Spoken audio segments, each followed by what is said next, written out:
1938년에요. 모기 감독의 창살 없는 감옥이라는 그런 영화가 프랑스에서 방영이 됐습니다. 아주 엄격한 사감이 통제하는 그런 교정시설에서 아주 힘들게 살아가는 10대 소녀들의 삶을 그리고 있었어요. 이후에도 이 창살 없는 감옥이라고 하는 것은 갇혀 있지는 않지만 진정한 자유가 없는 그런 삶의 의미로 영화나 또는 이제 노래 제목에 많이 붙여졌습니다. 여러분 대부분 다 잘 모르겠지만 저도 들어본 적은 없지만 2000년대 초에 우리나라에 창살 없는 감옥이라고 하는 노래가 이제 나왔는데 그 가사가 이렇습니다. 날 놓아줘 풀어줘 창살 없는 감옥에 날 가두고 누구에게도 가지 못하는 바보로 만들지 말고 그랬어요. 사랑이 다 식어버린 연인 사이에 우리 그만 헤어지자라고 하는 것을 이렇게 표현한 것입니다. 최근에 외국에 갔다 온 부부가 이제 자가 격리를 하면서 밖에 나가지도 못하고 또 누가 방문하기도 어렵고 한 그런 답답한 현실을 창살 없는 감옥이다 이렇게 표현해서 쓴 글을 봤습니다. 그런데 사실 우리 자가 격리자뿐만이 아니라 지구촌의 대부분 사람들이 지금 이런 느낌을 가지고 살아가고 있습니다. 이렇게 창살 없는 감옥에서 살다 보니까 코로나 블루에 걸리는 사람도 많이 있습니다. 의욕을 잃고 그리고 우울해지는 것입니다. 마음에 분노가 차서 또 자주 화를 내게 됩니다. 자기 조절이 잘 안 되는 사람은 훨씬 더 극한 모습을 보이게 되겠죠. 사랑하는 성도 여러분, 온 세상에 이렇게 어둠이 덮여 있을 때 우리는 더욱 하나님의 말씀을 붙들어야 합니다. 우리 어둠이 깊을수록 성냥불 같은 아주 작은 불도 큰 빛을 내게 되잖아요. 그런 것처럼 우리 현실이 어둡고 어렵고 힘들수록 믿음은 더욱 빛을 발하기 마련입니다. 지금은 우리가 그동안 쌓아온 우리 믿음이 그야말로 빛을 발할 때입니다. 지난 주일에 제가 욥기를 가지고 하나님의 깊은 뜻에 대해서 설교를 했어요. 우리의 지혜로 하나님의 뜻을 안다는 것이 얼마나 어려운 것인가를 우리가 돌아봤습니다. 아울러서 하나님이 분명히 계시한 그의 뜻이 있는데 그것을 우리가 믿음으로 붙들고 살아야 된다라고 말씀했어요. 오늘도 우리 하나님이 계시하신 그분의 분명한 뜻이 무엇인가를 우리가 한번 돌아봐요. 18절 하반절에 보니까 이것이 그리스도 예수 안에서 너희를 향하신 하나님의 뜻이니라 그랬어요. 우리에게 향하신 하나님의 분명한 뜻입니다. 말씀의 사람이라면 당연히 이런 것에 귀를 기울이고 그리고 순종해야 하지 않겠습니까? 그래서 여기에 세 가지의 뜻에 우리가 귀를 기울이도록 합시다. 첫째로 뭐냐면 항상 기뻐하라 라고 하는 거예요. 사실 요즘 우리가 웃을 일, 기쁠 일 별로 없지 않습니까?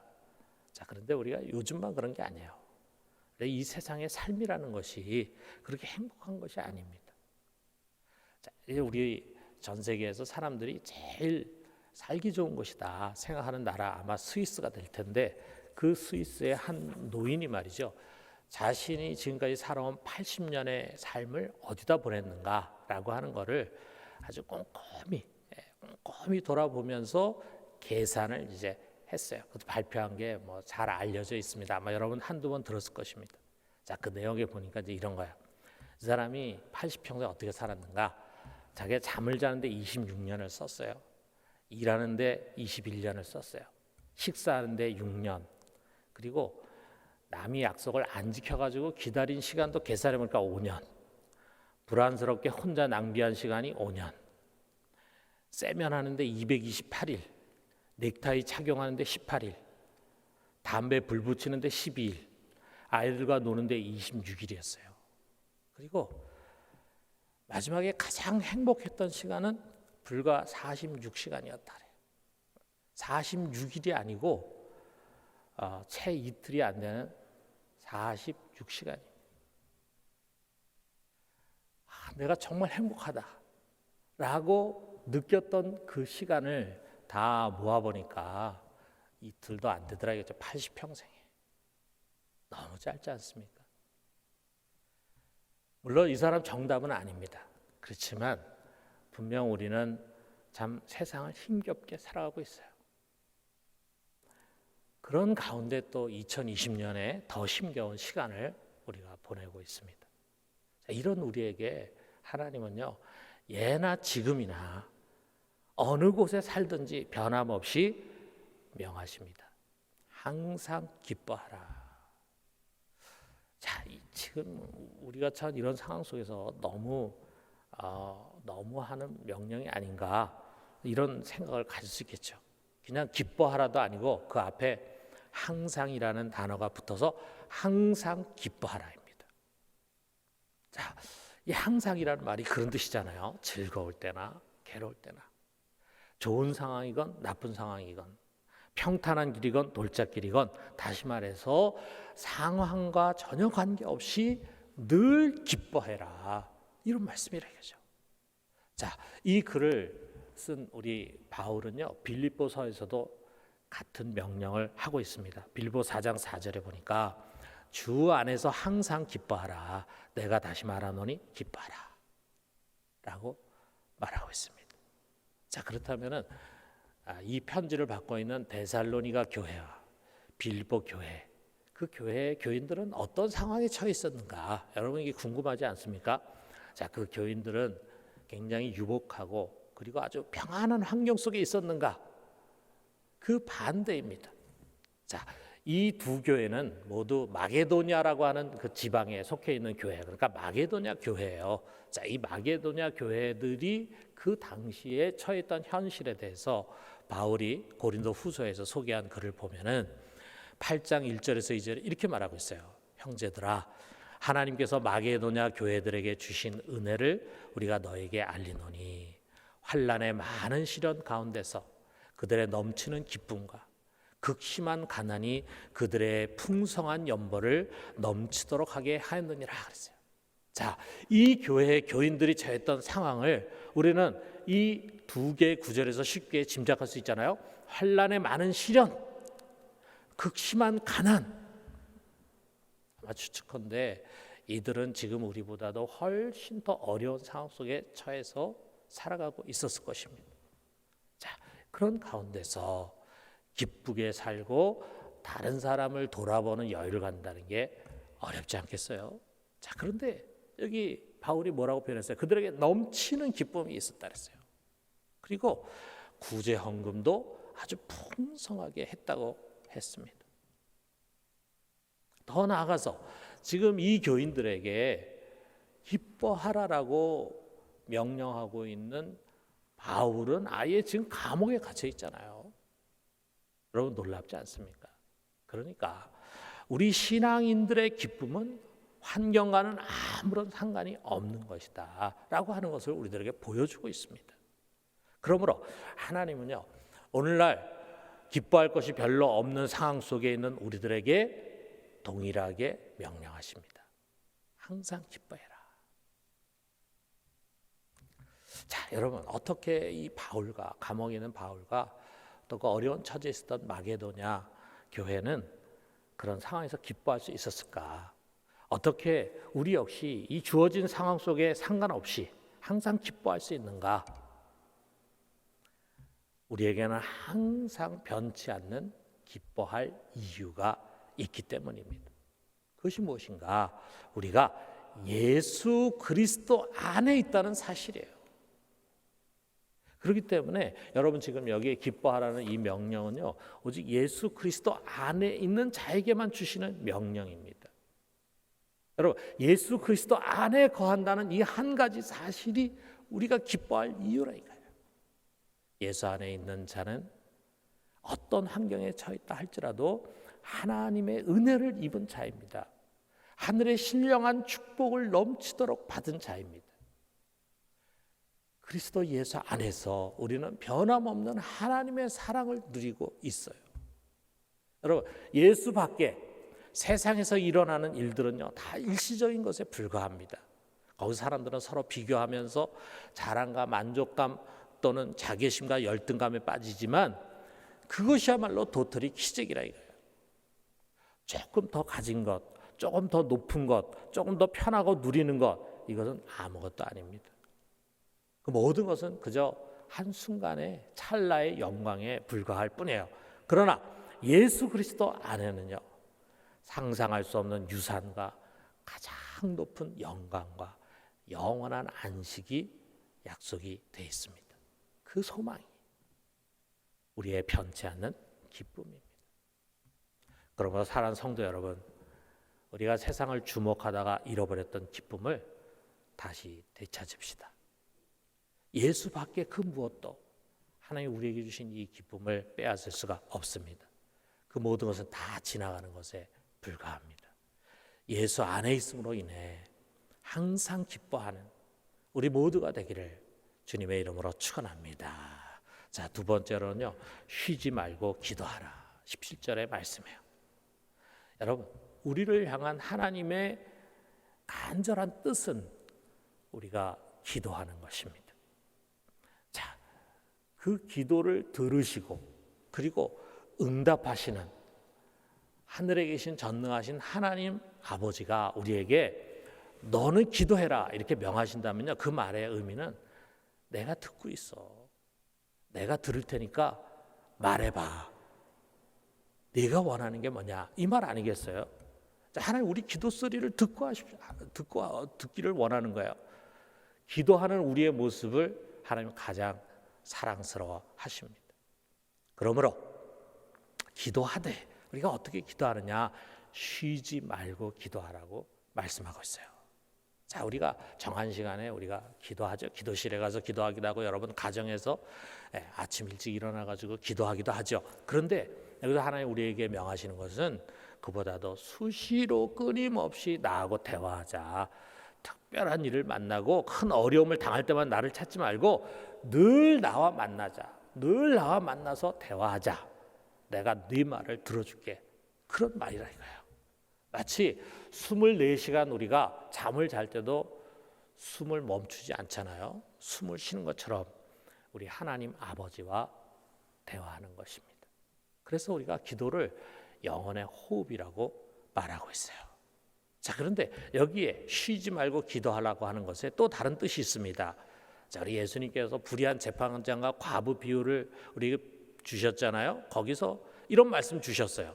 누가복음 18장 1절 보니까 예수께서 그들에게 항상 기도하고 낙심하지 말아야 할 것을 비유로 말씀하여 그랬어요. 포기하지 마라. 그리고 계속해서 기도해라 라고 하는 것입니다.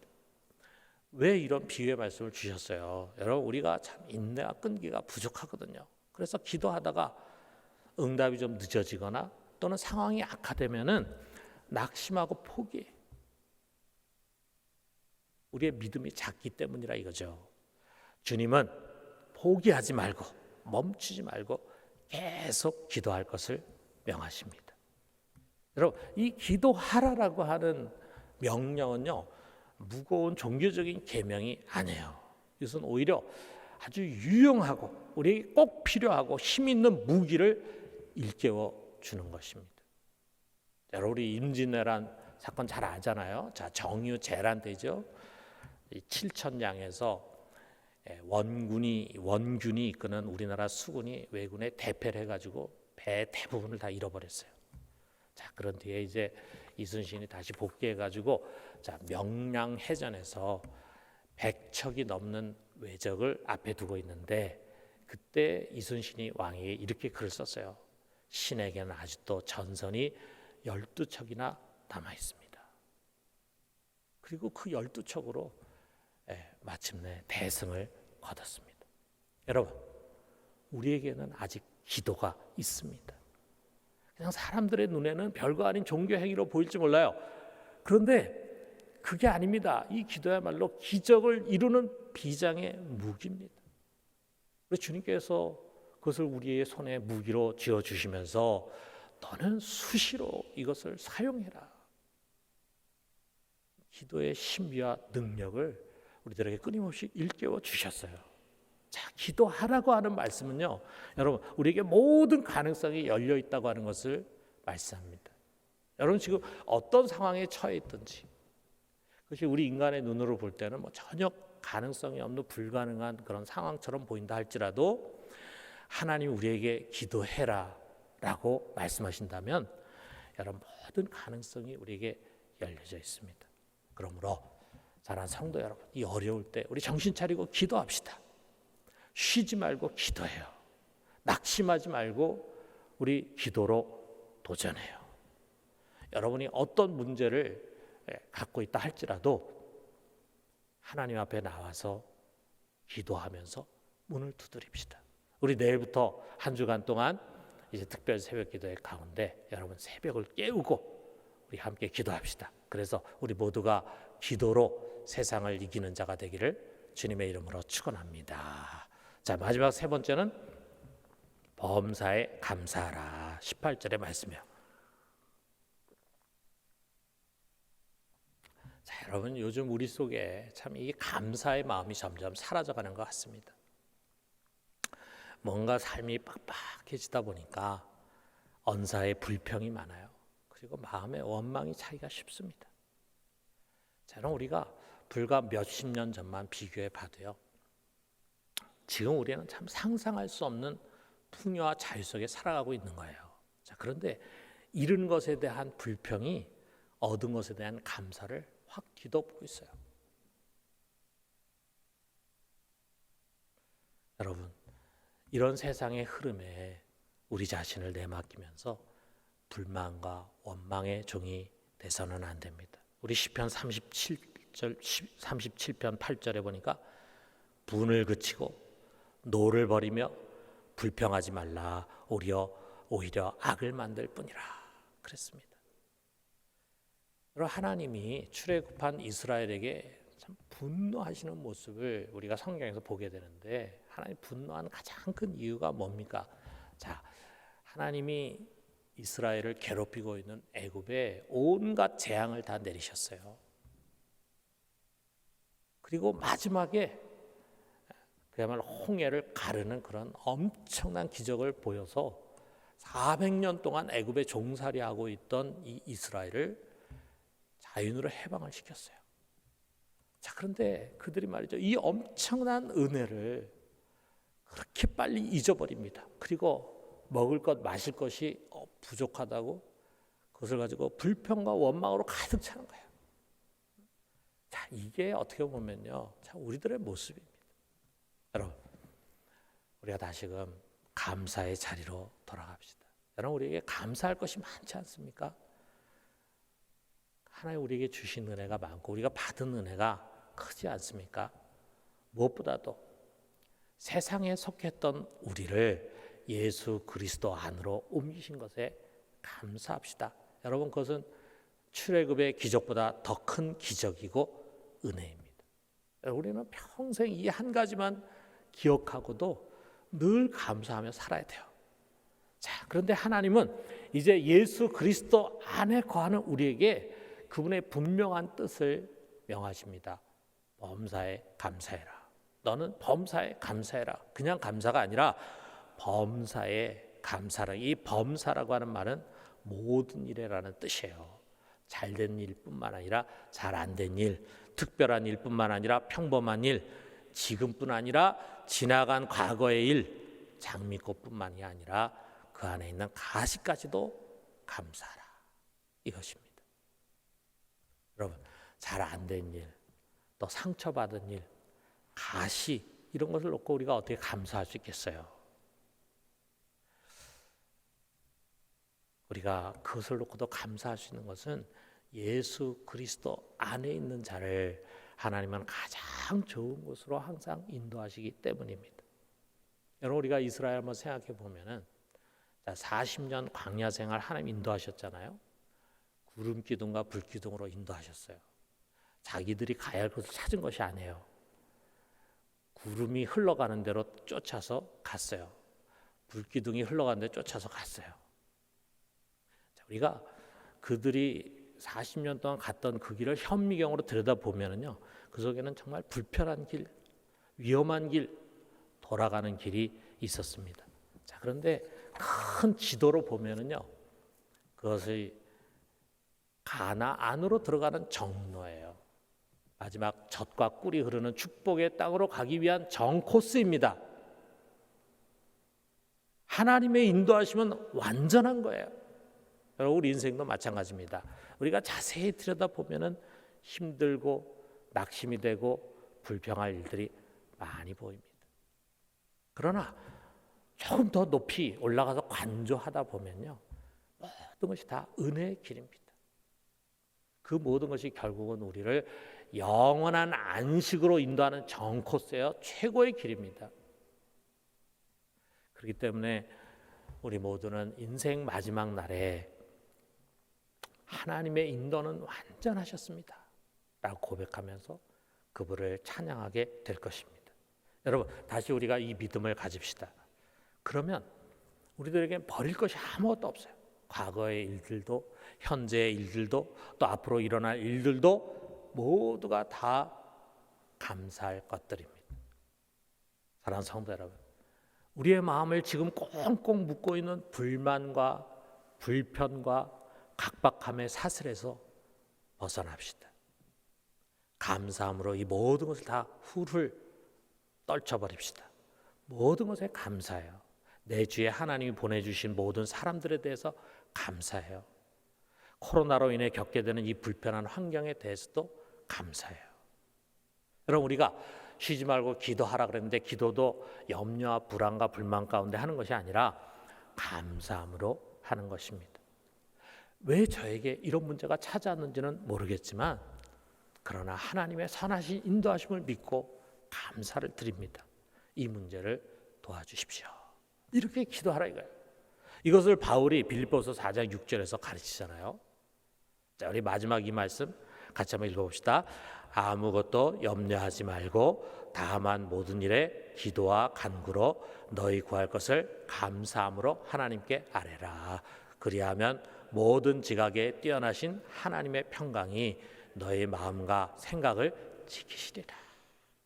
아무것도 염려하지 말고 너희 구할 것을 감사함으로 하나님께 아뢰라. 감사함으로. 사랑하는 성도 여러분, 오늘 우리가 이 짧은 말씀 속에서 우리를 향하신 하나님의 분명한 뜻을 돌아보았습니다. 항상 기뻐하는 것이 하나님의 뜻입니다. 쉬지 말고 기도하는 것이 하나님의 분명한 뜻입니다. 그리고 범사에 감사하는 것이 하나님의 뜻입니다. 여기에 항상 쉬지 말고 범사에, 여러분, 이 단어에 담긴 하나님의 깊은 뜻을 마음에 담고, 자, 이 뜻을 순종해서 이것을 위해서 최선을 다하는 우리 모두가 되기를 주님의 이름으로 축원합니다.